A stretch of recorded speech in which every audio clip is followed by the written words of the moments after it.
I think it's time we get started. So my name is Chaz Davis and from United in Stride, and I want to welcome all of you to our 8th installment of the United in Stride workshop series. And this one is called The Most Common Running Injuries and What to Do About Them. And as you just heard from Dr. Bryan Kent and his business partner, Dr. Steve Lasky, they'll be providing us with an evidence-based presentation on what those most common running related injuries are, what we can do to treat them, and then also even possibly prevent them from happening in the first place. But before we get to that, I just want to talk about a few items. And so we have some members from Team with a Vision that will be running the Boston Marathon with us on October 11th. And so Team with a Vision is the Massachusetts Association for the Blind and Visually Impaired's official Boston Marathon charity team. And we also have a team of time qualified Boston Marathon runners who are visually impaired as well. And so joining us as well that you just heard his voice is Richard Hunter. And Richard Hunter, many of you know, is a staple in the blind world for running and is just instrumental in really linking so many guides and blind runners together for various distances. But he coordinates the United States Association of Blind Athletes Blind National Championships for the marathon at the California International Marathon. And Richard has recently joined United in Stride for a pilot program in Northern California.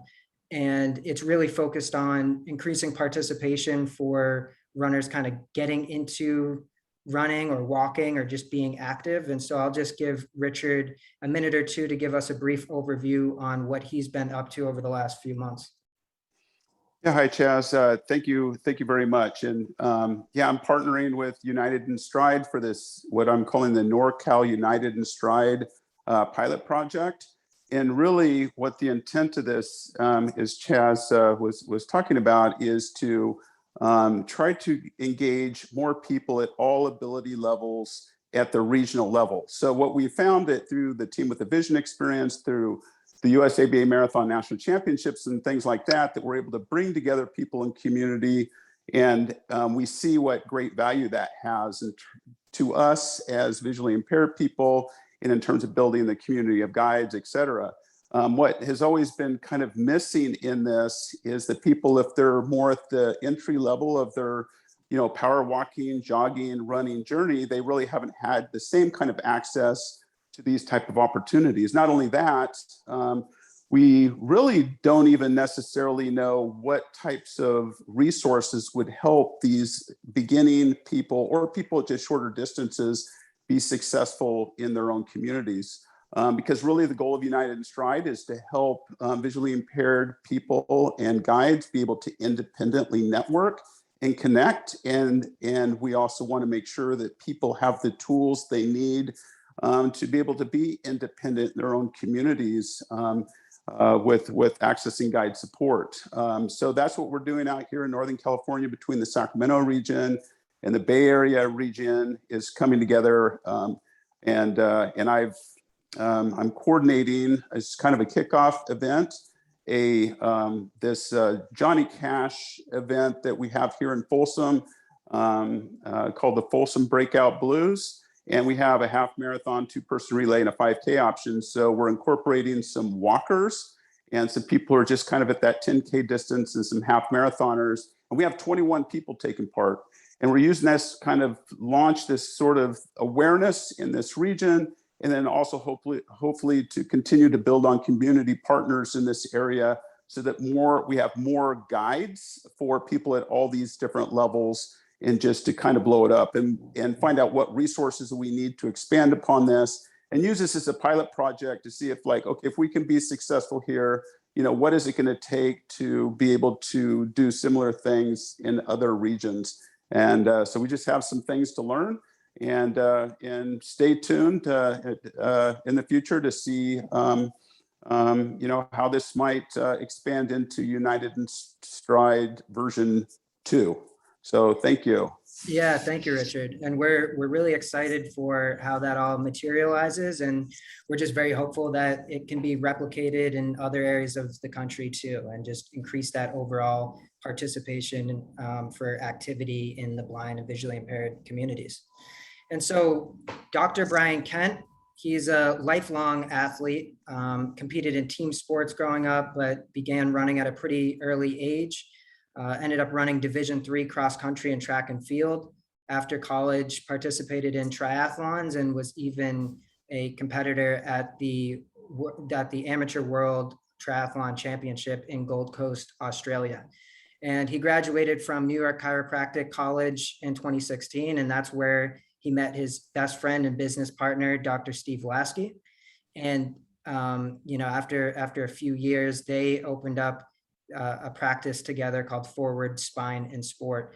And so both of them have an immense level of experience and knowledge working with athletes across multiple disciplines, and just really are excellent in working with people and meeting them where they are so that they can get moving in the way that they want to and the way that they need to. And Dr. Lasky, after graduating from New York Chiropractic College, joined an organization called World Spine Care, and he's a spine care specialist as well. And so World Spine Care really focuses on serving underserved communities across the world and just ensuring that they have access to top-notch spine care. And Dr. Lasky is pretty active himself. He loves to do CrossFit and is a runner in his own right. And so tonight, the way our presentation will work is Dr. Kent and Dr. Lasky will speak, and we'll have time at the end for some questions. But as questions do arise, feel free to put them in the chat so that Dr. Kent and Dr. Lasky can see that and perhaps even answer some of those questions along the way. But we will have time at the end for some questions and answers as well. So without further ado, I'd like to introduce Dr. Bryan Kent and Dr. Steve Lasky. Thank you. Yes, thank you for that introduction. You did your research. That was, I don't think I can do a better introduction for myself. So there really isn't much more to say there. Other than our internet was cutting in and out, so we had to switch. But I don't know if Chaz mentioned that our practice is in Boston, and I believe we're reaching more than just the New England area right now. Is that true, Chaz? Sorry? Are most of the folks present tonight in the New England, Boston area, or are we kind of branching out? Yeah, because we do have our United in Stride community, which is our database across North America, we have people in Canada, California, so really across North America. So it's a pretty diverse group, I'd say. Heck yeah. We are super pumped to be here. This is a group that I've really wanted to connect with for a long time, ever since meeting and working with Kyle Robideau and his guide, Corey Gardner, both just two fabulous human beings who I, love as human beings and call them friends. And they've been poking me and prodding me to get involved with you all for a couple of years now. And Kyle keeps poking me to start guiding. So that is a long-term goal of mine. I just need to get my fitness to a place where it was reliable enough that I know I can be up to the challenge. But so we're really excited to be here with you all tonight and chatting with you all tonight. And so we're going to do our best to keep this active and keep this super informative. Like Chaz said, the goal of tonight is introducing the best evidence that we have available clinically in the realm of pain and running related injuries, starting with kind of the most common.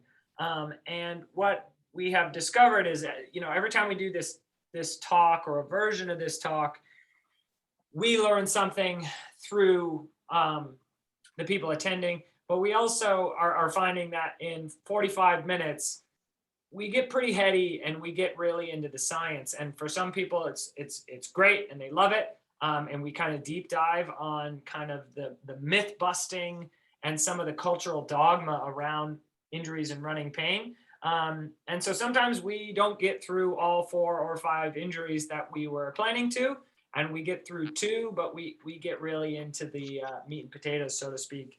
And so we're hoping to get as far into this presentation as possible, but we want to leave time for questions at the end. So if you have a specific running or non-running related pain or injury or something that you have questions about, throw it in the chat if you feel comfortable. If you don't feel comfortable, Chaz, did you provide email contact information for us or Instagram or anything like that? Not yet, but I will at the conclusion of the meeting. Amazing, amazing. So you can feel free to reach out to us anytime. Just say, you were there when we spoke with Chaz and with United in Stride and Team with a Vision, and we're happy to help out.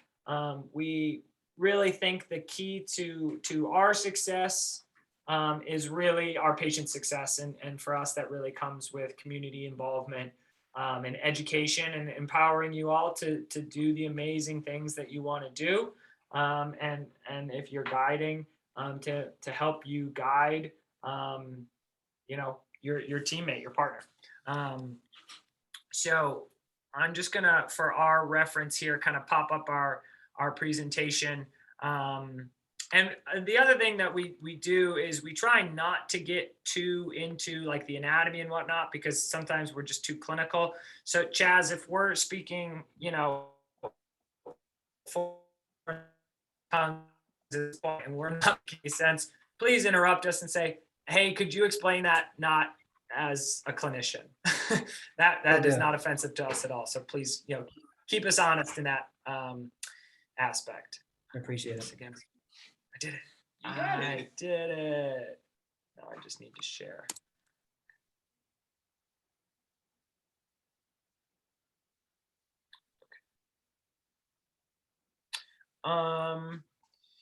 Chaz, do you mind if we screen share or for our kind of presentation, just for our reference, so that we can kind of stay on point, or do you want me to have it in a sidebar? Okay. You have disabled screen sharing at the moment.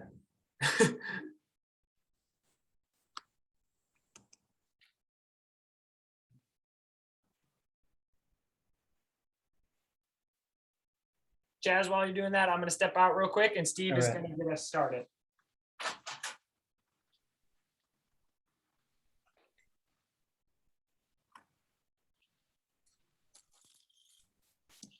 Get that going up again.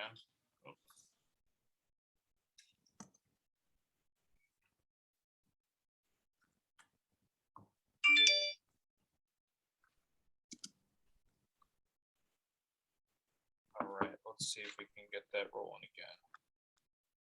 You should be able to screen share now, I believe. Yep, just getting it up. Okay.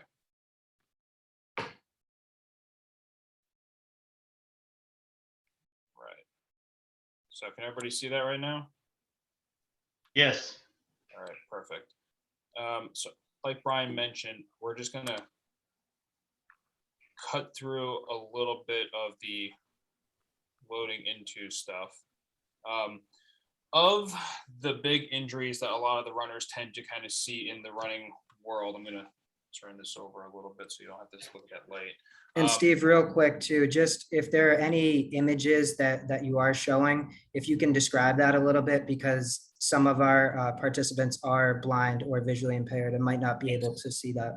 That is exactly our plan. We're actually planning to kind of walk through in pretty good detail everything we're gonna be doing for drills. I just want to get to the one that we're going to cover. So the one that we're going to start off with. So as Brian was kind of mentioning, with running kind of comes this myriad of textbook injuries that have this dogma kind of centered around them. Those typically tend to be, shin splints, plantar heel pain or plantar fasciitis, Achilles tendon pain, Achilles tendonitis, and hamstring injuries. Those seem to be the ones that constantly end up in our office. Those tend to be the ones that we're constantly kind of myth busting on and progressing textbook rehab for more evidence-based rehab along the way. The ones we really wanted to focus on tonight are plantar fascia pain, or calcaneal pain, heel pain, however you want to label it, and Achilles tendon pain. So I'm going to flip over to the plantar foot pain because that's pretty much what we see the majority of out of all the four. So as far as plantar fasciitis goes, this is commonly known as, base of the heel pain. And it's really a diagnosis that gets kind of just catapulted or shotgunned out into the world when you pretty much have any runner who has pain at the bottom of their foot. A lot of times this is a diagnosis that's kind of just thrown out surface level. If you've ever been to a specialist, a PT, another chiropractor, somebody who's you try to seek help with for this, and they've kind of more or less picked up your foot, pushed at the base of the heel and said, "Is that your pain?" And you go, "Yep." It's kind of a oversimplified / what we would even say is like a lazy way of diagnosing plantar foot pain, because you're not really taking the opportunity to distinguish out the tissues that are at the bottom of the foot. And the plantar fascia itself is actually extremely superficial. It's the first layer of tissue down between the calcaneus or the heel bone and the remainder of the foot going forward. So kind of digging your thumb or pushing into all that tissue underneath it included is not really a good way of excluding out other structures. What Brian and I have kind of seen over time is that if you have true legitimate plantar fascia pain, if you go through the standard evidence-based protocol of rest, icing it, some time off, decreasing mileage, fasciitis means literally inflamed fascia. So if you give it some rest, time off, do all those things, it will improve. But for all those people who go through that protocol and they don't see any improvement, will kind of lead you to believe that it's not plantar fasciitis. So the best way to approach this is distinguishing out if you have more of a short flexor tendinopathy, which basically would translate to the short stabilizing muscles in your foot if you have an issue with those, or if you actually end up having some nerve irritation around the heel, which is kind of reproducing that pain that's similar to plantar fascia pain as well. So these are three options I was talking about for the nerve pain. You have your medial calcaneal nerve, which is one of the nerves at the heel. You have your inferior plantar nerve, which is another nerve at the base of the heel. And then that tendinopathy for that muscle group right there, which is again, basically just the short stabilizing muscles that connect from your toes down through the base of the heel that help provide all that stability through the foot. Right. All right. So an easy way to kind of understand where the nerves are on the bottom of your foot is if you took your right foot and crossed it over your lap like you would sit casually and comfortably, like a figure 4, and then made a peace sign with your left hand and you wrapped both fingers around the heel bone, one just in front of it and one on the heel bone itself. The middle finger of your left hand would be the medial calcaneal nerve. The index finger would be the inferior plantar nerve, and where your fist is around your ankle bone is exactly where those nerves kind of split and fork in the road. So we have had patients who experience plantar foot pain who are experiencing it in the medial calcaneal nerve or the inferior plantar nerve, and they have nothing wrong with those two tissues themselves. And the problem is actually up in the ankle in an area we call the Tarsal Tunnel, which is almost the same thing as carpal tunnel. It's just for the ankle. And so very often there's a saying in clinical practice, if you think the problem is where it hurts, it's not. And very often, if you're only addressing the local or specific area of pain, you're going to miss something. The other cool one we have seen is actually a low back issue that has presented with like plantar foot pain, that they were a runner. And so classically you got a runner with plantar foot pain, they're like, I have plantar fasciitis. And actually they had a disc herniation in their low back that was compressing the nerve root associated with the bottom of the foot. So we treated their low back and their foot pain went away in like a day. It was wild. It like even shocked me, which, I mean, I actually am surprised all the time in practice at some of the things that happen. Okay. So starting with, yeah. So when it comes to, so everyone was probably asking the question, okay, so if I have nerve pain, how do I treat my nerve, right?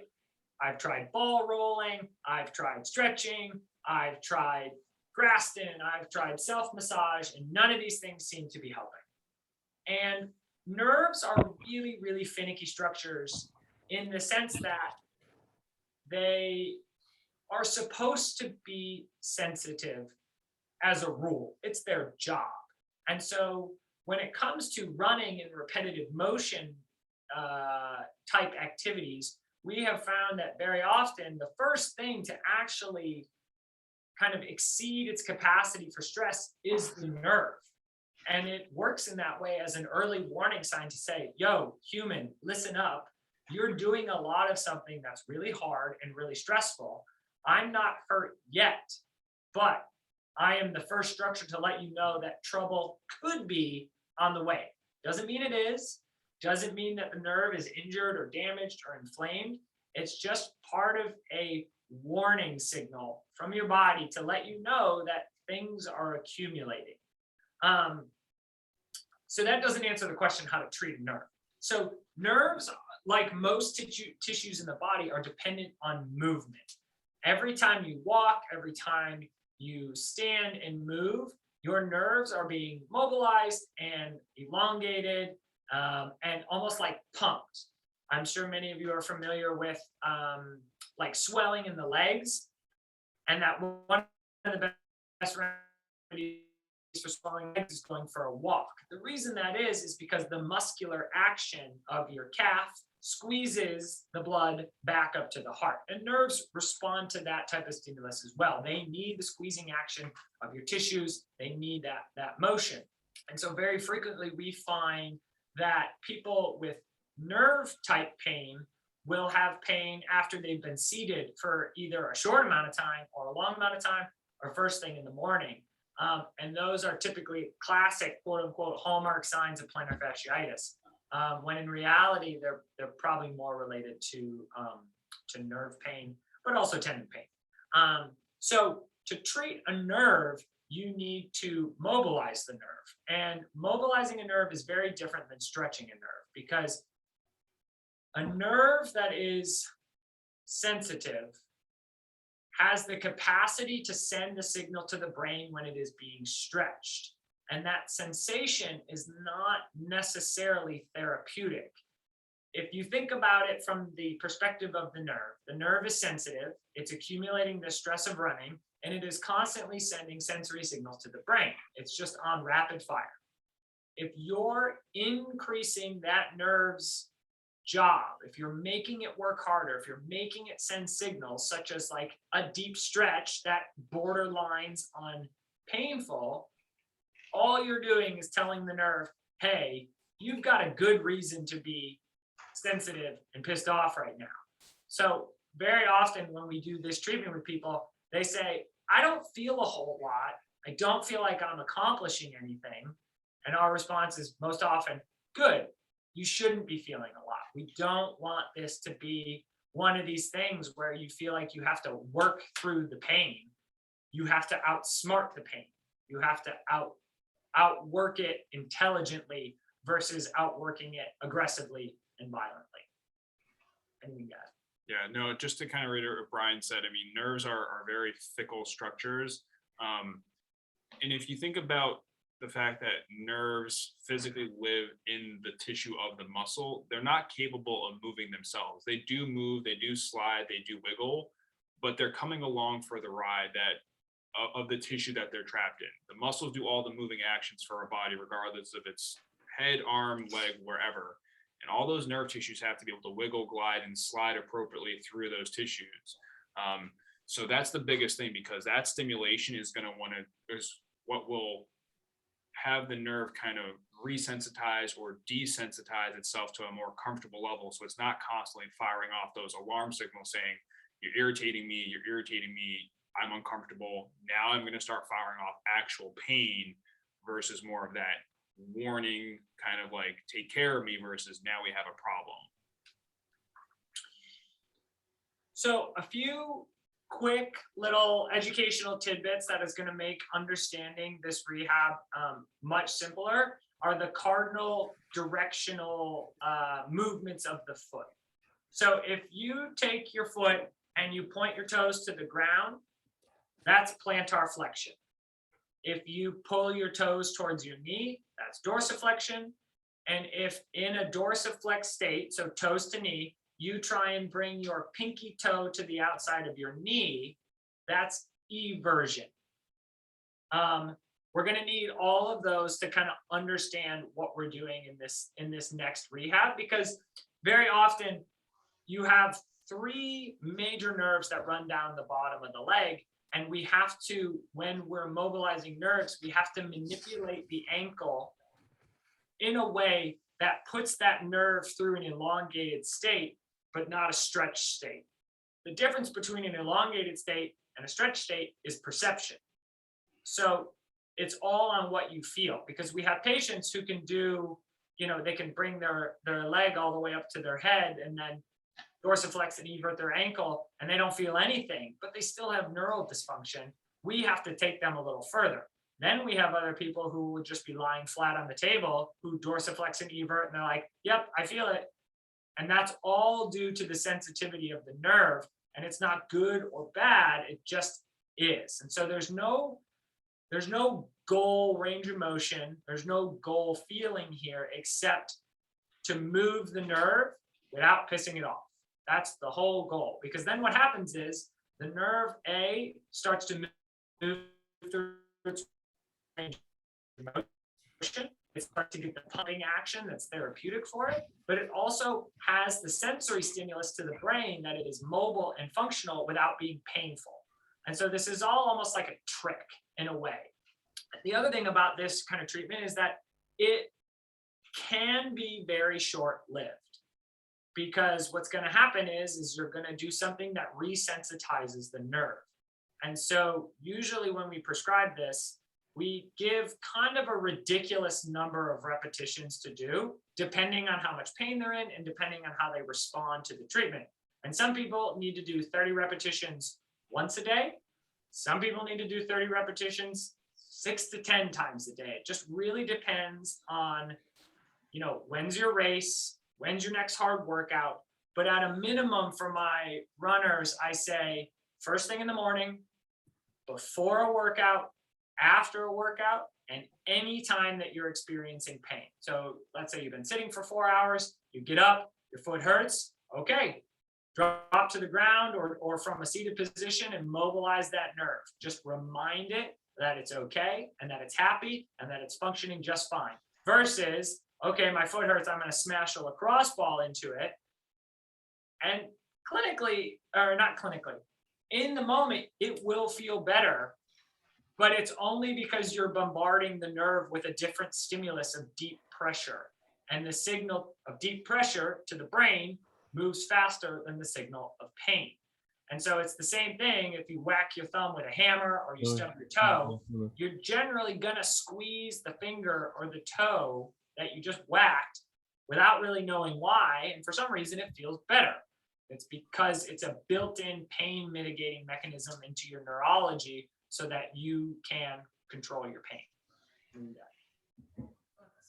Okay, great. Okay, so for either the bottom of the heel, dead center of the heel bone, or the pain that is, very classically ascribed to quote unquote plantar fasciitis, right in front of it, about an inch towards the toes from the center of the heel, the mobilization of this nerve will work both of those nerves. And I use it every day at this point, unless it's not nerve, in which case we've already teased that out and then it's not going to be helpful. So this is one of those things that if you try it at home, you do 20 to 30 reps, maybe 4 or 5 times, and you feel better, great, keep doing it. You do it for 3 or 4 days, doesn't feel any better, might not be the thing that's actually wrong, and you may want to consider something else or get some sort of clinical evaluation depending on how much pain you're in. Okay, so we're going to walk through this, and Chaz, again, if we are not doing a good job, you call us out. We'll keep explaining until it makes sense. So to do this the most efficiently and by yourself, you're going to take a seated position on like your bed or your couch, and we're going to use the right leg for an example. I'm going to use a band that is going to wrap around the ball of my foot, but you can use a rope or a dog leash or really anything, doesn't matter. A belt is fine. And the reason I have this is so that I can provide a little bit of extra tension that I can't produce under my own muscular force. And so from this position, my body is taking an L shape where I'm just sitting upright and my right leg is extended fully in front of me to make the shape of an L. And my left leg is just dangling off the bed, or in this case, it's our treatment table. But you don't want both legs out in front of you. You want one relaxed to the side, usually the asymptomatic leg or the non-painful leg. And then from here, what you're thinking about is the mechanics of this nerve. And so if we go back to our kind of peace sign model here, where you've got your right heel and then your left hand with the middle finger over the heel bone and your index finger in front of it about 1 inch. And then if you trace up your shin behind your ankle, all the way to the middle portion of your knee, inside portion of the knee, that is the path of the nerve. So in order to put that nerve on a little bit of tension, I have to take my foot and bring it toes to knee and then pinky toe to the outside of the knee. And when I'm doing that in this position, I feel the tiniest little bit of tension right behind my ankle bone on the inside and a little bit up 3 or 4 inches. For some of you, you may experience this tension behind the knee. You might experience it in the hamstring. You might experience it in the calf. You might not experience it at all. If you don't experience it at all, what you're going to do is just pull on the band and lift your leg off the bed or the couch or even the floor if you're sitting on the floor until you get the sensation of tension.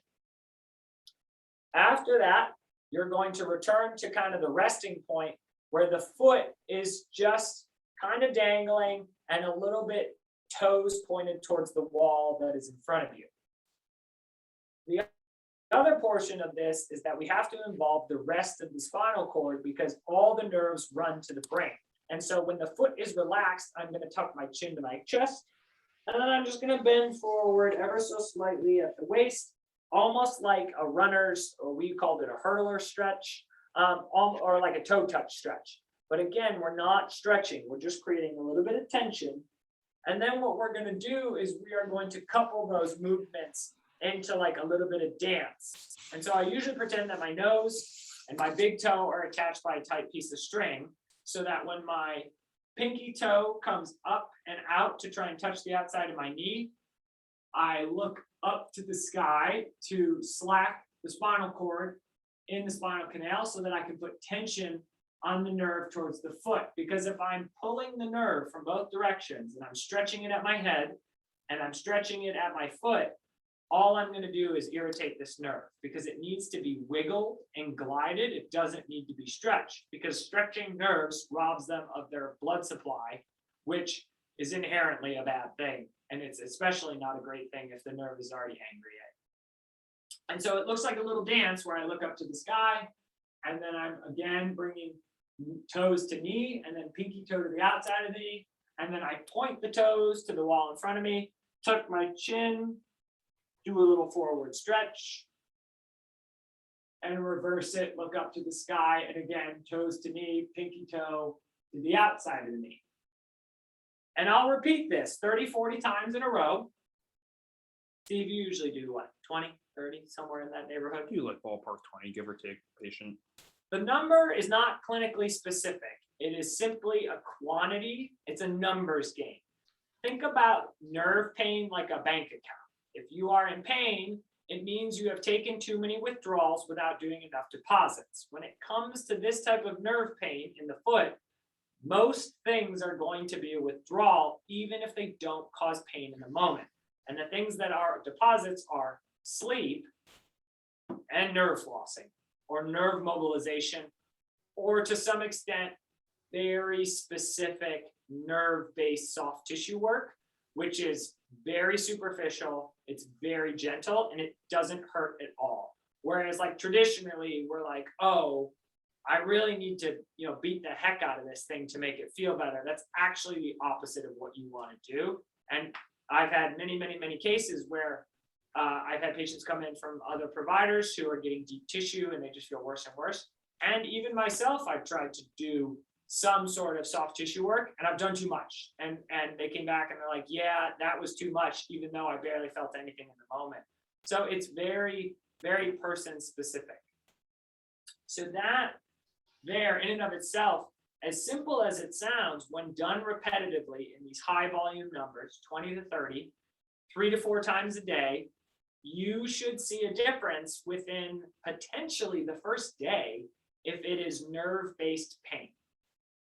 Sometimes what we find is that it is something else that also has created sensitivity in the nerve. And so you need to find that other thing. And so maybe you'll get 10, 20, 50% better, but then you kind of plateau. And that's because it's not primary nerve pain, it's secondary nerve pain, which all sounds very confusing. The good news is that if you have nerve pain, this exercise is nearly bulletproof if you do enough reps. I crushed it. Okay. You crushed it. Okay. So that the principles of nerve pain are going to come up time and time again in this presentation, because nerves are very finicky and they don't need a whole lot. A lot of repetitions, but they don't need a high stimulus. They need a low stimulus. And so nerve pain is less is more, or Goldilocks is the thing that I usually say. If you do too much, you're going to piss it off. If you don't do enough, you might not feel any better. You have to do just the right amount. And so, yeah, that's, I always feel kind of silly explaining this exercise because people often are doing so many other things, especially for plantar foot pain. They're doing the ball rolling, the ice water bottle, the stretching, the sock, the night splint. And we usually don't prescribe any of those things as long as they respond to this. The other thing that is helpful is acupuncture or dry needling, because you can actually treat the nerve with the needle and an electrical current. So that's a good option as well. We're going to switch roles here. Steve is going to kind of take over the helm here, and we're going to walk through tendinopathy. Did we talk about how it's not? Oh yeah, you talked about tendinitis. We talked about, yeah. Okay, so just as Steve was saying about plantar fasciitis being an inflammation of the tendon, tendinitis is an inflammation of the tendon, and most often it is not inflamed. It is a chronic presentation that has accumulated over days, weeks, months, even years in some cases, that only begins to hurt when you finally tip the scales past the amount of stress the tendon can handle.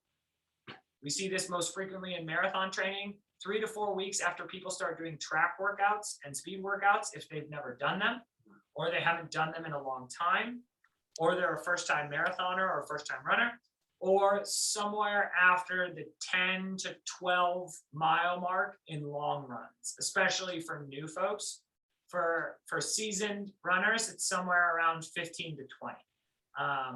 And so that right there is really helpful information that's when this will start to accumulate, is when you start to accumulate too many miles or too fast of running. And so this is literally a usage component. Everybody in the running community, obviously, I would say everybody loosely, most runners have this mentality of, I'm going to start running for X, Y, and Z event, and I'm going to go this way on the graph with it, just straight up linear, make progression as time goes on. When it comes to this kind of injury, it is literally the load you're placing demanding on your body, your tissue, versus what it can handle as the capacity. And if you don't keep those relatively even and factor in the component that the more stress you put on your body with the load, you have to give your body time to adapt capacity wise, so that linear progress on the curve actually ends up being more small increase, needing time to plateau and recovery, small increase, plateau, recover for the capacity, and go that stair step kind of model versus straight shot to the moon. So that being said, with that usage, tendons are also a little fickle in the sense that they take time to adapt and heal. They're not like muscular tissue that has a rich blood source. They don't just heal up very quick because of that. They're not as vascular. They don't have that blood supply, so they need time to adapt physically as a tissue for that capacity adaptation to happen. So that being said, with that heel pain, that short flexor group of muscles in the foot from the toes run through there down through the middle of the foot, and that insertion will be at the heel. So they basically live between the very forward part of your heel up through the toes. And part of the muscle group's job is to help create stability for the foot, reinforcing the arch, helping with balance awareness, all that kind of stuff as well. So the best way to train this is to make them to start to do some work. Do you usually give people the short foot exercise ahead of this? No? Okay, skip that one then. So It's too complicated. it's too. Let me see what would be a good way to kind of get into this. Going forward. Yeah, and then a box. Yep. Sorry, we're just grabbing some equipment here. So while we're getting this set up, essentially the short flexor group in your foot, their job is to basically take your toes and essentially kind of create the idea of pressure, not necessarily curling the toes underneath like if you were trying to pick up a sock with your foot, or marbles, or getting the toes to fully flex and come underneath themselves. The short flexor group, their job is to basically move the MCP or the knuckle joints down without curling them underneath.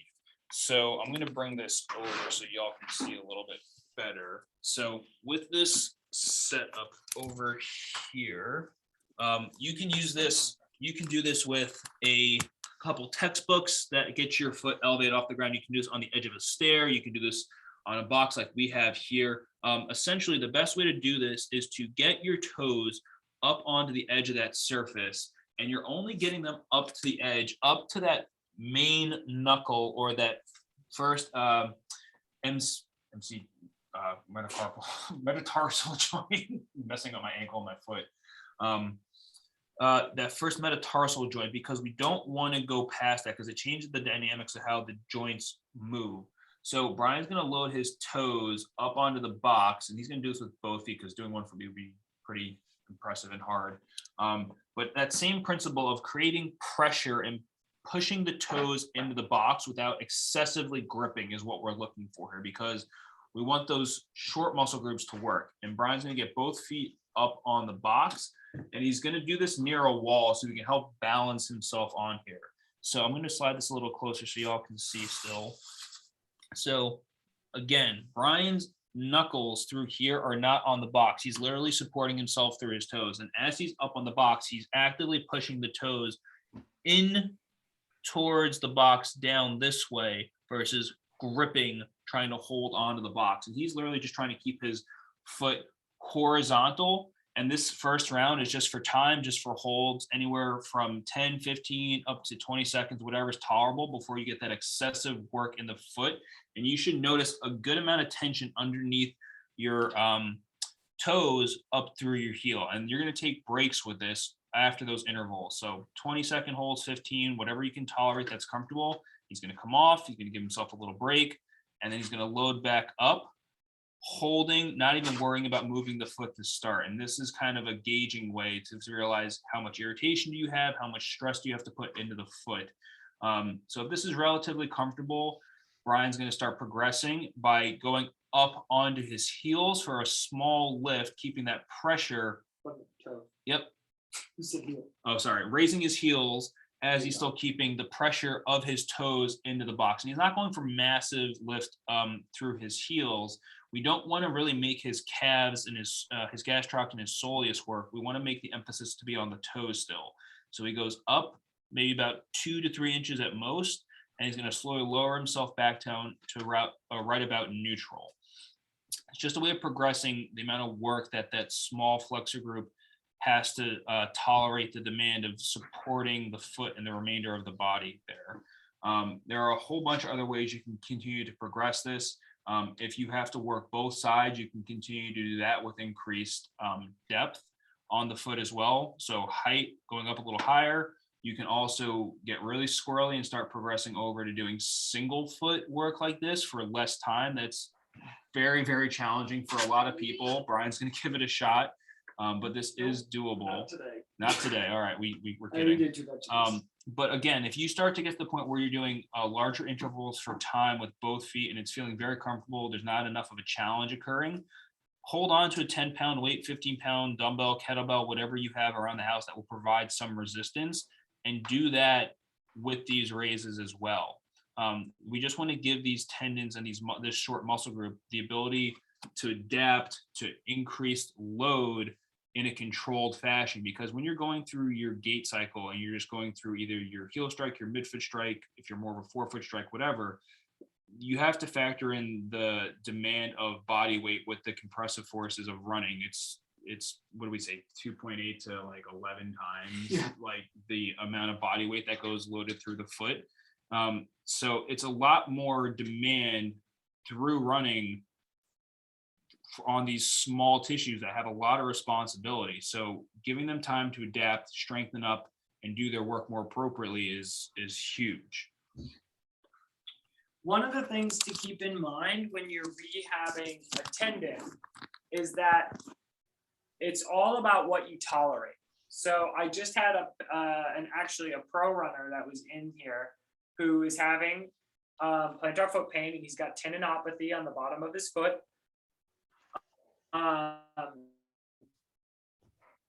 And his foot started to elicit a pain response after 5 seconds of being on the stairs. But it's very minimal. It's more like the sensation that is present on his one foot, but not present on the other. That's actually an okay sensation to continue to work through. If that sensation progresses to pain, that's when you need to stop. And so that could be a time thing, that could be an intervals thing, that could also just be a temporary thing like, oh, I ran 18 today, I'm trying to do my rehab, but it hurts and it's not feeling any better. That's a good sign that you have already done you've done enough work for that tendon for the day, and it doesn't need rehab, it needs rest. So then you try again the next day. Another way of modifying this is put more of your foot onto the ledge or whatever surface you're using. I've used a 2x4, I've used a textbook, the stairs, we have a box here. But if you think about the foot itself, you're just trying to create a rigid straight line from the toe to the heel.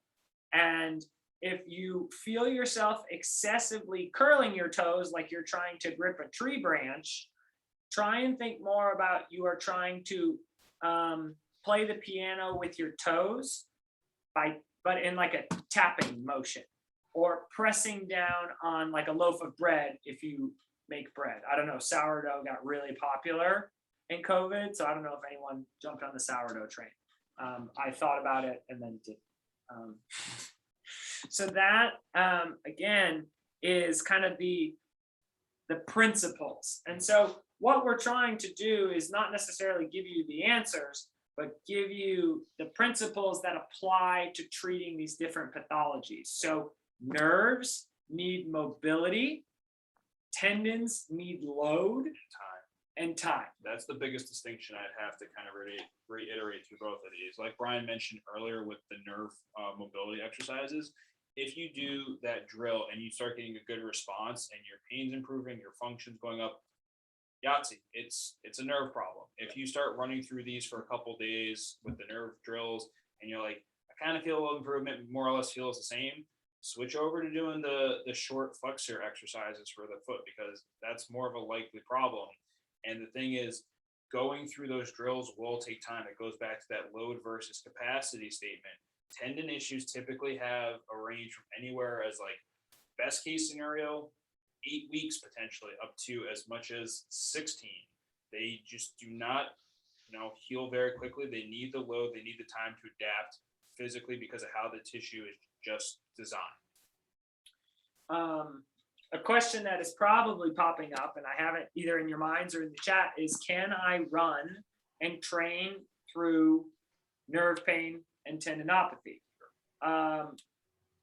So essentially, the difference is that you technically can train through both. Nerve pain will continue to progress, and it will make it a little bit more difficult for it to go away. But if you're 3 weeks out from your goal race, it's not that big of a deal. It's gonna, as long as you can run through pain. If you can't run through pain, then you definitely want to rest. Tendon is very similar. When you have a really, really chronic tendinopathy, especially with the Achilles, you run the risk of tendon rupture. But the risk is not significantly greater. It's not, 100 times greater if you have tendinopathy. It's more like 5 to 10% more likely. Don't quote me on that. I haven't read the research recently on the likelihood of rupture. But generally speaking, if you can run through the pain, no worries. It's really a very kind of like person to person thing. What is usually very helpful for people is to have the peace of mind that you're not hurting yourself. You're not creating permanent damage. But if you're early enough in a training cycle, you can get ahead of these injuries, both of them. And I don't like the term injury, these pain syndromes early with 2 to 3 weeks of really focused rehab, getting the right treatment, and staying focused on managing your pain. And then you can kind of reintroduce as much mileage and as much intensity as you can tolerate. And I believe I just got a text message from Chaz about how much we were going to cover tonight. And the answer is as much or as little as you want. I realize it's already 8 o'clock. And because of a patient, I apologize, we got a late start. So Chaz, if you want to, go ahead. And so I did see a question in the chat just regarding hamstring pain, glute pain, possibly even talking about hip, I think would be good. Sure. What is the name? So just to cover our bases here real quick, someone wanted to know the name of the strap we use to recommend it. Clinically, it doesn't matter. I literally have used a dog leash, so a belt works fine. The strap, the band that we use is like a thick pull-up assist band. So if you go to Amazon, you can put in WODFitter, WODFITTER, or pull-up resistance band, and you'll need a thick one that will tolerate 75 to 100 pounds. Just because the thicker it is, the easier it is to kind of assist yourself. You can use the belt, it really towel, doesn't matter. whatever gets around your foot and allows you to move your leg with the towel versus you having to actively use your hip flexors to bring the leg up. And so the question about high hamstring up into glute, this is kind of thematic with running injuries, and it's very repetitive. So when it comes to the bottom of the foot, the Achilles tendon, and the high hamstring, the two most likely causes are going to be tendinopathy or nerve pain. When it comes to the high hamstring, you can kind of differentiate them through two little tests. If you do like a hamstring stretch and bend forward and touch your toes, and your one side that hurts is way more tight or painful, or reproduces your pain with minimal stretch, you could be looking at sciatic nerve pain, which could either be caused at that spot, or it could be coming from the low back, or it could be coming from the glute. The other way to kind of tease this out is through, I do a glute bridge test. And so a glute bridge is just you lie on your back.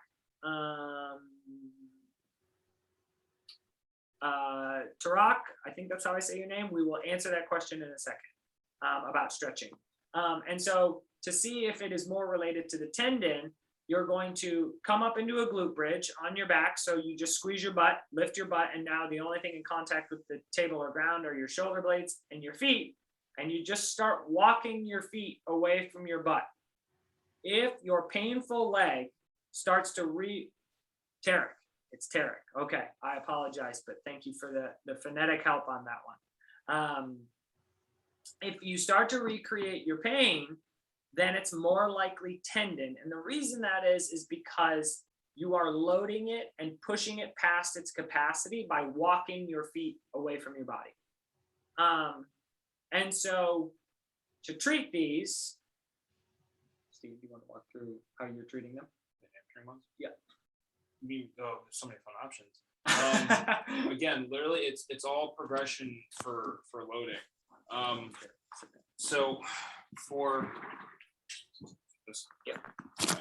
So kind of going back to that position that Brian was talking about, if you go into that position where you get your legs bent, go into the bridge, and you start walking those heels out, most people will kind of find themselves getting about 3 or 4 steps in. It's okay, that's really my pain up here, middle hamstring up more towards that insertion towards the glute.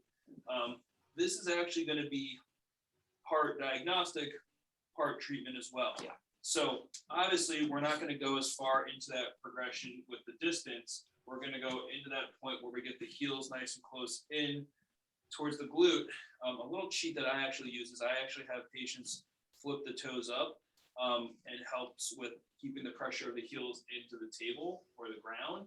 And then we can do this one of 2 ways. We can literally have somebody walk out about 2 or 3 steps so that both sides are working, and then I literally will either have them sometimes come out with the other leg a few extra inches and emphasize that heel pressure into the table on the affected leg, and they'll get that tension, a little bit of that kind of crampy kind of feeling into the hamstring. But the way that I have them gauge it is I kind of give them a traffic light guide to how much tension, cramping, grabbing they're feeling. So in that position, if the amount of effort that they're feeling is between a 0 to 3, that's our green light. Like, we don't really care about it. It's not doing enough. If it's 4, 5, or 6, Not doing enough to hurt. not exactly, not doing enough to hurt it. We're looking to get enough of an effect though. So if it's a 4, 5, or 6, that's our yellow light. That's kind of our sweet spot, because we're making that tissue do enough work that we're going to force the adaptation, but it's also not going to really piss it off, make it significantly worse afterward. If you do that setup and you find yourself kind of feeling like 7 or more out of 10 for discomfort while you're in that isometric position, we're doing a little too much. It's too much hamstring recruitment. The tissue's not physically ready to really hold that position for sustained periods of time. So you can do those positions again, walking out, and then a little bit extra distance, pressing heel into the table, holding. How long? It's gonna depend. Some people won't be able to do this for about 10 seconds comfortably. Other people's, I'll ideally try to have them do it about 15 to 30 seconds, holding it.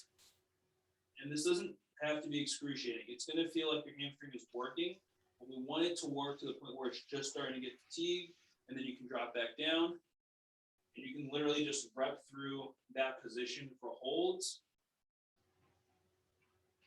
When Steve says drop back down, all he's done is find the position of like tolerated work, and then he drops his butt and he picks it back up. His feet are not moving. They're staying in the same spot. The big thing I always point out with this is when I'm doing that bridge, I'm only doing enough of a bridge to get my pelvis up off the table. And then my emphasis is on my heels going into the table, because I want my hamstring to do the work of getting my legs up off the table. If I want to bridge more, I can bridge more here, but my glutes doing the work now. I want my glutes to be engaged to get my pelvis up enough, but I want my hamstrings to get the emphasis, my heels pressing in. And that's where I hold the tension. So I have a minimal bridge, mostly hamstring recruitment. The way you can progress this is if you have a wooden floor in your home somewhere, if you have some like moving sliders or exercise sliders, those are great as well, because you can, again, get the sliders or get your feet on the hardwood floor and you can go into that minimal bridge and you can do single leg sliders, emphasizing that heel pressure out as far out as you can comfortably tolerate, with that heel pressure in, and drag it back in and rep through it slowly. So the emphasis is on the hamstring going out and in. We just got a good question from Deborah about, is it the heel of the affected leg that is farther out from the body? And good question, it is, because what you're doing, ideally, this would progress to what Steve was saying, where you're doing single leg work, because when you're running, you're doing single leg work. So we need to make this always as stressful as running, if not significantly more stressful than running, so that you are exceeding the demand that will be placed on it. So by having the affected heel, 3 inches in front of the other one, you're still able to use your non-affected leg to help you balance, but you're increasing the load in a tolerated kind of like safe environment in a way that, I just repeated myself, in a way that's tolerated, because that's the whole key. Back to the theme of tendons need repetitive, tolerated, and progressive load over a long period of time, anywhere between usually 8 and 16 weeks. But many people start to feel a decrease in pain after 1 week. Some people it takes up to 4 or 5, depending on how hard you're training. The other thing that's interesting about this exercise, or any exercise for any tendon that loads it in a tolerated way before activity, is that it can and most likely will reduce the amount of pain you experience during activity due to something called the warm-up phenomenon, or the warm-up effect, which means when you work the tendon in a way that doesn't piss it off, it provides a pain relieving effect. And that's a good thing. You can use that. And we always recommend that with nerve pain and tendon pain, you use your exercises pretty extensively before you train, so that your training sessions are more tolerable, so that you can get further into runs, or so that you don't change your gait due to pain. And again, the one thing I'll mention with these hamstring movements, kind of like I focused on that single leg one, you can obviously do those sliding exercises, socks on hardwood, or anything that basically reduces friction is what we're after. Doing the double leg sliders for increased distance. So for the sake of argument, if I'm here and I'm sliding both legs out farther, again, that's totally fine. But if I'm doing the single leg one and I don't have as much distance, that's also just as good, because there's more stress and more load on the single leg. It probably shouldn't be able to go as far on its own when we're not quite adapted to handle that load yet again. So if you kind of try or start teasing out the watch and like, no, single leg work just doesn't happen, run through the double leg work until it gets comfortable. There's no shame in getting your body ready to do the work you need it to do. Take your time going through the exercises. The biggest mistake we see with tendinopathy rehab is everybody, we're runners. Like, hard work is not a problem for this community of people. And so the mindset is more is better, more reps, more weight, more sets. And the answer is actually, it usually is worse, especially early on, because you don't have a lot of flexibility, not range of motion flexibility, but tolerance, to do really stressful things. And so it doesn't matter if you can't even, walk your heels out at all away from your butt. If all you can do is a glute bridge that's mostly pain-free, great, do your glute bridges, give it a week, then try and do the walkouts, then try and do the single leg. And, it could take you 3 or 4 weeks to get out of that pain zone or safe pain zone. And try not to be frustrated. If that's happening, you got to just dig in and know that the assessment that you've done, or the assessment that your clinician or your provider or we've done, is accurate. because of the way they assessed you. They didn't just, poke you somewhere and kind of pull a diagnosis out of a hat. And if they do that, I would highly recommend a second opinion. Doesn't have to be us, but someone. So if it is tendinopathy at the high hamstring, that progression, kind of the glute bridge into the glute bridge walking or the glute bridge sliders, again, very boring, very basic, very effective, especially when done repetitively. The other way to do this would be through a sciatic nerve mobilization, which if we think about the calcaneal, the foot nerve mobilization, where we were seated, you can do the hip one from your back, but the position is the same. So Steve, hop in here, you go for it, I'll hold computer. So Steve's gonna walk through this. His foot, he's got the band around his foot again. Yep. So the I'm band talking too much. is around my foot on my affected leg.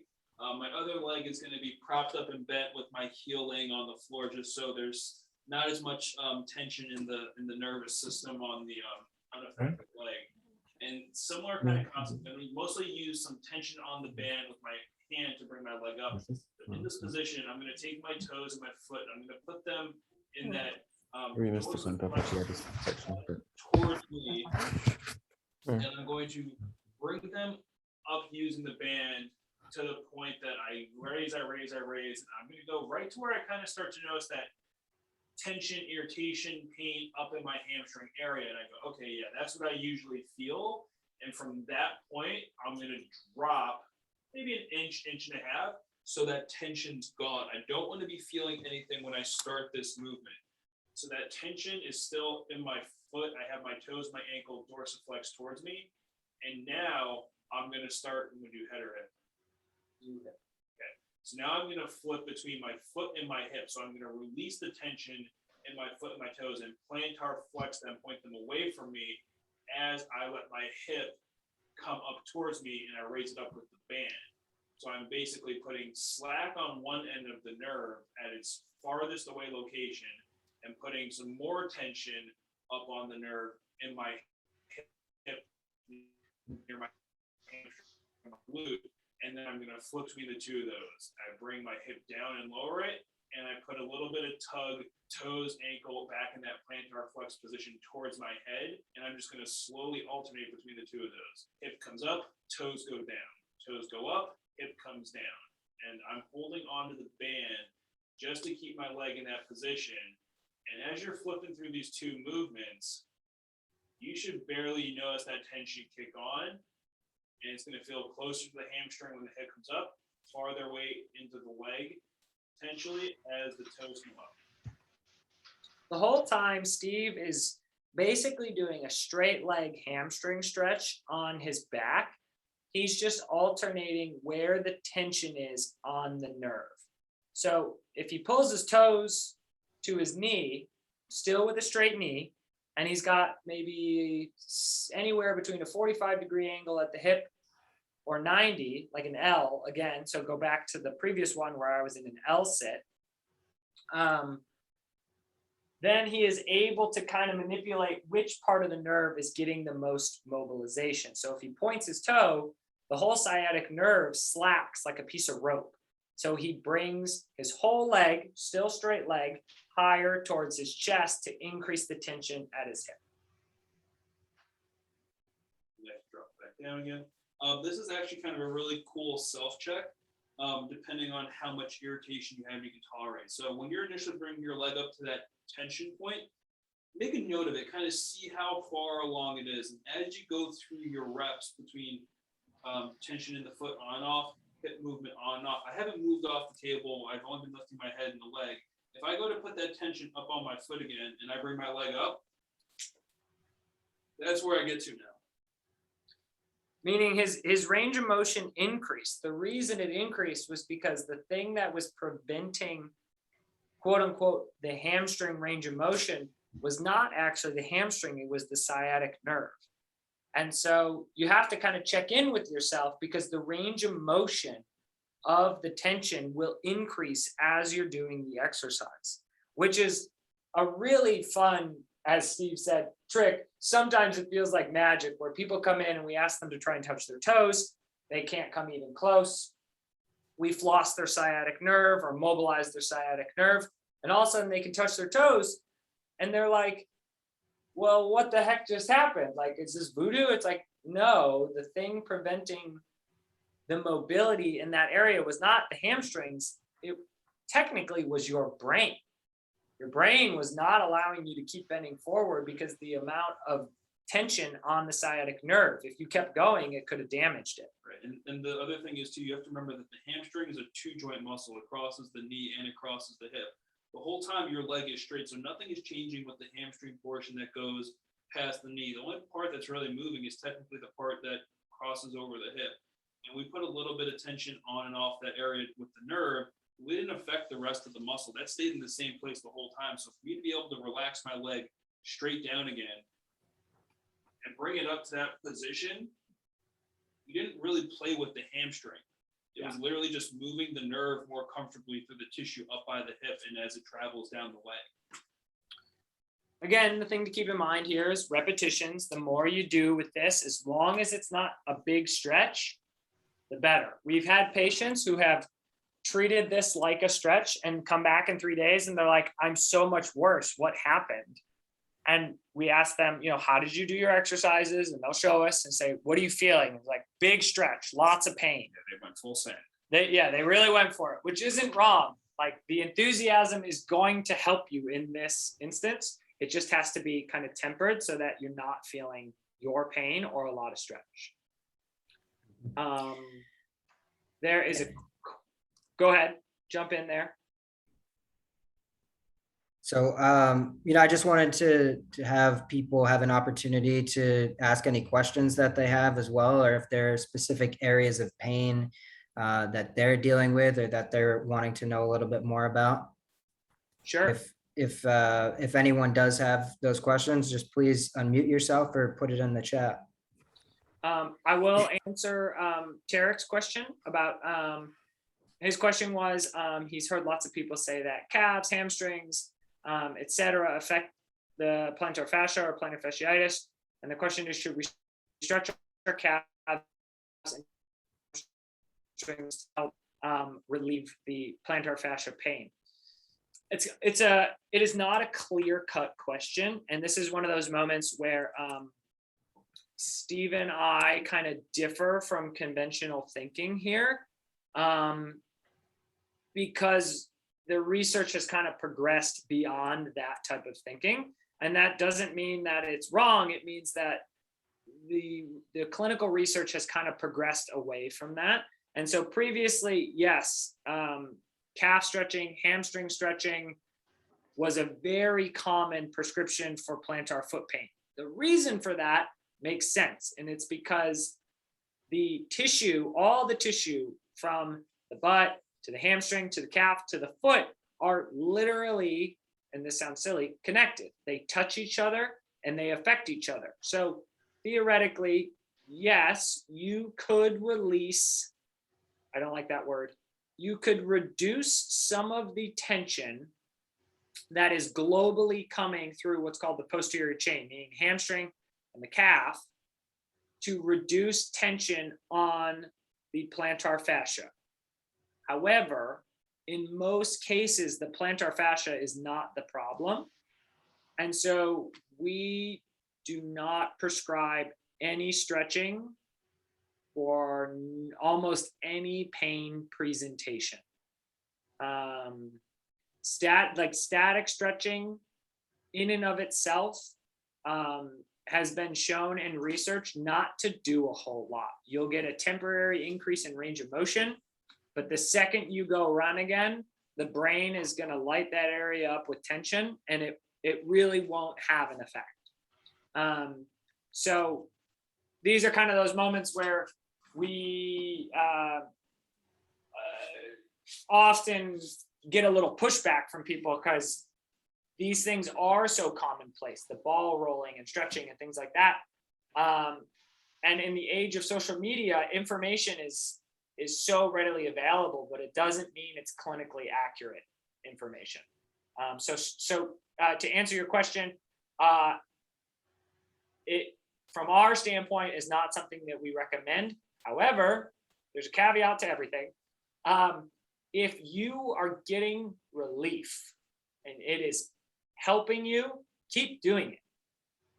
If it's working, great. Everyone is different in how they respond to things, and that's where art meets science meets clinical care. Because if we have a patient who comes in who clearly has nerve pain, and we're doing all the nerve flossing in the world, and they're not getting better, then we got to figure something out, because there's got to be more tools in the toolbox there. And it doesn't matter that it's nerve pain, because they're not responding. So we need to figure out what's next. And that's when you get creative and you communicate with your patient and you ask them what they've done in the past that's helpful. Hopefully we've already done that from the beginning. But so that's the caveat to everything, is that just because it's the right treatment and the right tool doesn't mean it's Right for you. doesn't mean it's right for you. So that is key to everything. It has to work for you. So if it's working for you, keep doing it. If the ball rolling is working, go for it. But if these tools that you've had aren't working, they probably aren't magically going to accumulate enough repetition to start working, especially if you've been doing it for weeks and weeks and weeks. Like, at that point, it's time for plan B. And that could mean a lot of things. Doesn't mean that Steve and I have all the answers. This is just where the research is. And this is what we've kind of discovered through clinical care. Uh-oh, where did our check go?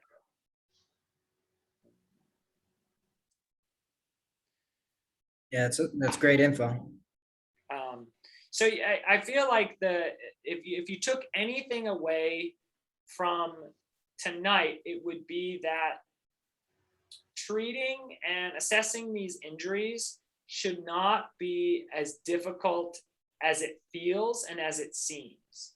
Meaning, if you've been dealing with something for years, like chronic plantar foot pain, that should not be. There has to be something else there. Like, clinically, chronic plantar fasciitis, I might put my foot in my mouth tomorrow, a year from now, 10 years from now, does not exist. It is definitely something else. Same thing with low back pain, hamstring pain, T-band, outside of the knee pain. There are really good answers for these things, and you should feel confident that you are getting better very soon, like very quickly, first 1 to 4 visits if you're working with a clinician, unless they have told you exactly why you won't.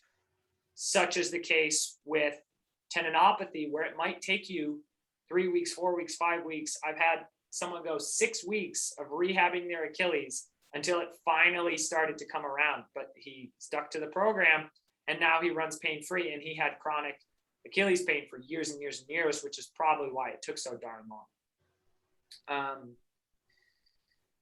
Another question would be soaking feet in really cold water and then really hot water and alternating many times. It depends on the presentation. Depending if I think there is an acute inflammation, such as maybe an acute tendonitis, or even a little bit of bone pain that's not really a stress reaction or a stress fracture yet, I will prescribe ice baths. Do you do that? Occasionally, it really depends on the time frame. I mean, if it's fresh, yeah. I mean, we want to play with like the hot, cold components, things like that, because that does have an effect when these things are relatively new. There's still some degree of an inflammatory component that goes into it. The farther away we get away from it, I know Brian and I will both kind of definitely start to steer away from ice, because if you need to start getting, blood supply into things, whether it's the nerve, the tendon, whatever, heat's going to be your best option for that. Mm-hmm. Ice is strictly like, it happened today, like you rolled an ankle, like it's fresh kind of injury, like you need to get rid of your body's immune response and dampen it to avoid swelling, avoid all the heat, the redness, all that kind of stuff.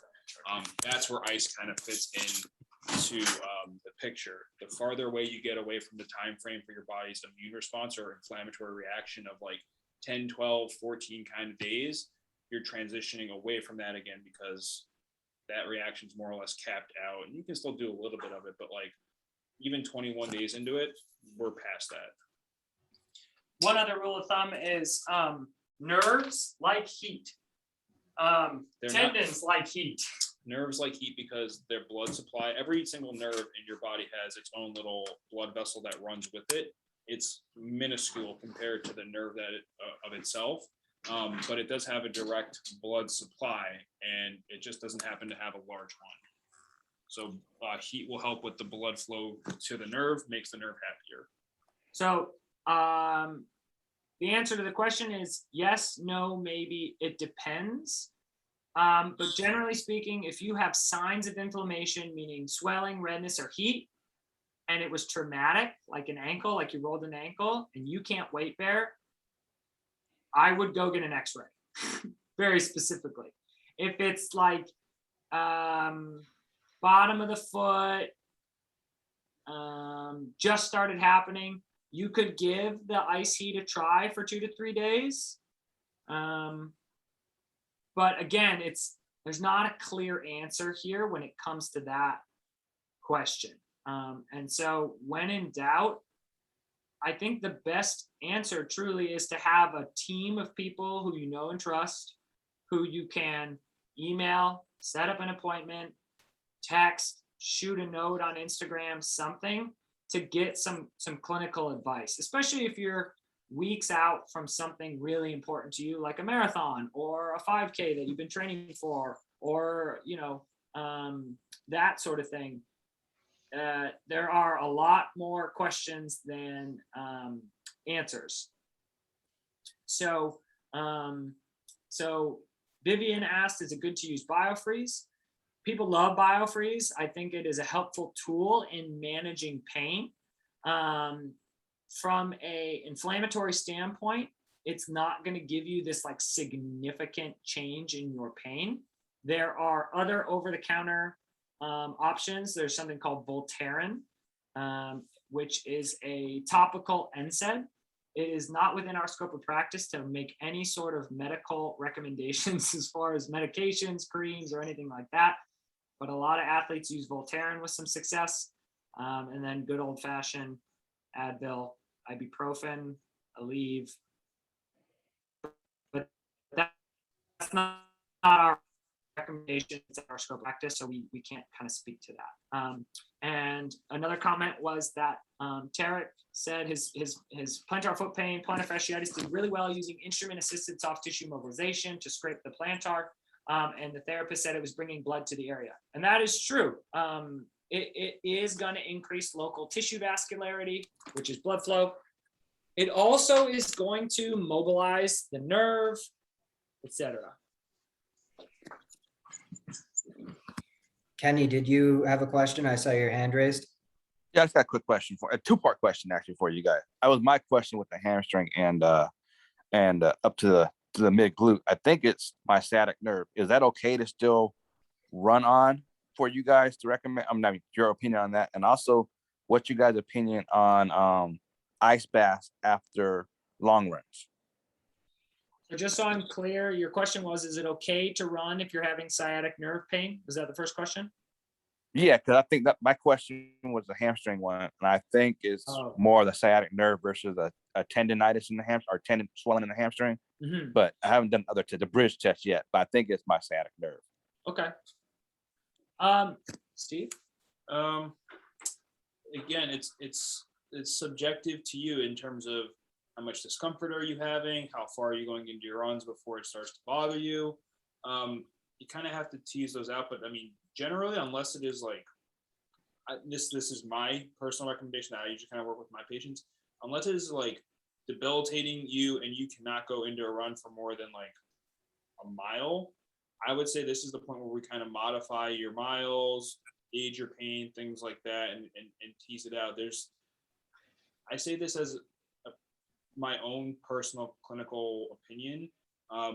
I don't like to take things entirely off the table. We modify our activities with our patients because if you love doing it, why should we stop you from doing it? We work around these things. So it really needs to be gauged out with your mileage, your training, all that kind of stuff. And then the other part was the ice baths. Yeah, ice baths after a long run. This is your guys' opinion on that. How long are we talking? Anything 12 plus miles.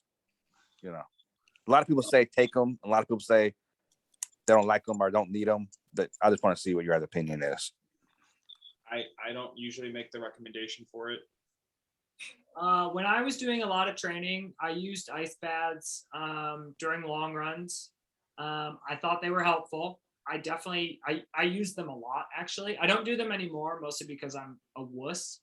And they're really uncomfortable and I don't like it. But from a research standpoint, and the topic is always, what does the research say?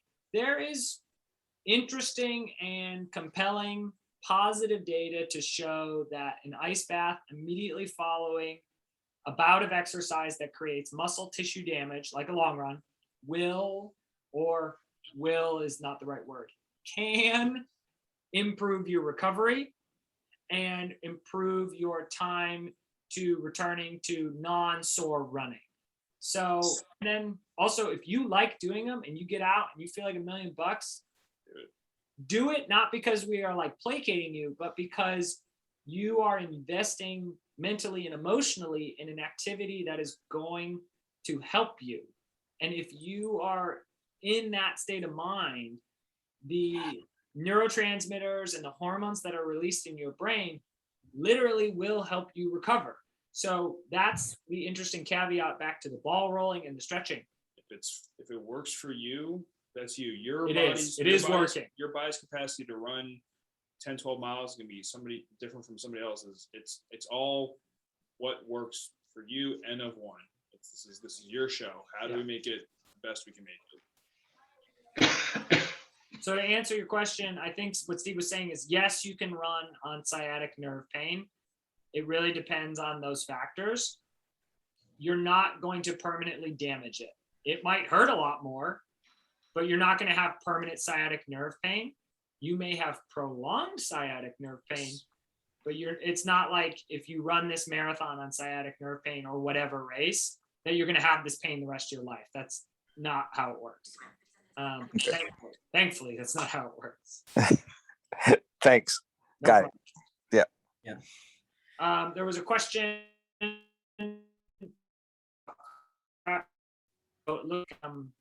looked like you were going to jump in there. Go ahead. Go ahead. I was just going to answer the last question about the cryotherapy. If we're thinking about cryotherapy, the like stand-up tank that they like surround you in nitrous, or they freeze you. You're yeah, popsicle. they turn you into a popsicle, but it's only for like 90 seconds or like 2 minutes. Again, there's some interesting data around it as far as global inflammatory markers and things like that. If you can afford it and you like it, amazing. If you can't afford it or you hate it, Get some ice cubes. then I think the ice bath is a great way to go. You can buy 10 pounds of ice at 7-Eleven for $4. Or you can stock up with your ice cube trays using 1 gallon Ziploc bags, which is what I do because I'm cheap. Or I did because I don't do ice baths anymore. Jazz, fire away, my friend. Yeah. So I just want to thank both you, Dr. Kent and Dr. Lasky, for all the great information that you provided us tonight. And I'll be sure to send out your contact information, Instagram, and if people are in the Boston area or even in New England, Forward Spine and Sport, if you do have any issues that do come up, you know, they can help you with that. And so this video was recorded, so hopefully I can send that video out to everyone, just so they'll be able to go over everything and really hone into all of the different exercises that you guys suggested as well. And you know, if this is something that you all found helpful, we would love to kind of keep ticking away at some of the most common things. If it was helpful, we would love to come hang out with you all again. You all have been really great, asked a lot of questions, which makes it more fun for us as well. Yeah, thank you very much, guys. Our pleasure. Appreciate it. Thank you, and thank you, Chaz. Good luck Thanks. with your training, everyone. Stay safe, stay smart, and keep wearing a mask. That's right. Good to know. See ya.